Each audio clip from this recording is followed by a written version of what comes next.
എൻ്റെ പേര് നിബിയ. ഞാനിപ്പോൾ +2 പഠിച്ചുകൊണ്ടിരിക്കുന്നു. 10th കഴിഞ്ഞാൽ എനിക്ക് +1 +2 എങ്ങനെ, സിലബസ് എന്താണ്, ഏതൊക്കെ സബ്ജക്റ്റ് പഠിക്കും, എന്തൊക്കെ ടോപ്പിക്സ് ആണ് എന്നൊക്കെ വലിയ ആശയക്കുഴപ്പത്തിലായിരുന്നു. 10th ക്ലാസ്സിൽ നിന്നും ഏറെ വ്യത്യസ്തമാണ് +1 +2 എന്ന് ഞാൻ തുടക്ക ക്ലാസ്സുകളിലൊക്കെ മനസ്സിലാക്കിയിരുന്നു. അപ്പോൾ ഒരു ഗൈഡൻസ് ക്ലാസ് പോലെ അതെങ്ങനെ ഡീൽ ചെയ്യണം എന്നൊക്കെ ഒരു ക്ലാസ്സും കിട്ടിയിരുന്നെങ്കിൽ എന്ന് ആഗ്രഹിച്ചിരുന്നു. ഇന്നാണ് ബ്രില്യൻറ്റിൻ്റെ പുതിയൊരു യൂട്യൂബ് ചാനൽ പുതുതായിട്ട് തുടങ്ങുമെന്ന് അറിഞ്ഞ +1 +2 കുട്ടികൾക്ക് വേണ്ടിയിട്ട്.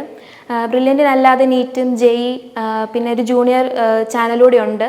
പക്ഷേ ഇന്ന് അവർ പുതിയൊരു സ്റ്റെപ്പ് മുന്നോട്ട് വെക്കുകയാണ്. +1 +2 കുട്ടികൾക്ക് മാത്രമായിട്ട്. ഇനി വരുന്ന 10th കഴിഞ്ഞ കുട്ടികൾ +1 +2 പഠിക്കാൻ പോകുന്ന കുട്ടികൾക്ക് വളരെ ഒരു പ്രചോദനവും വളരെ ഒരു സഹായവുമാകുന്ന ആ ചാനൽ ഇന്ന് വരുന്നതിൽ വളരെ സന്തോഷം തോന്നി.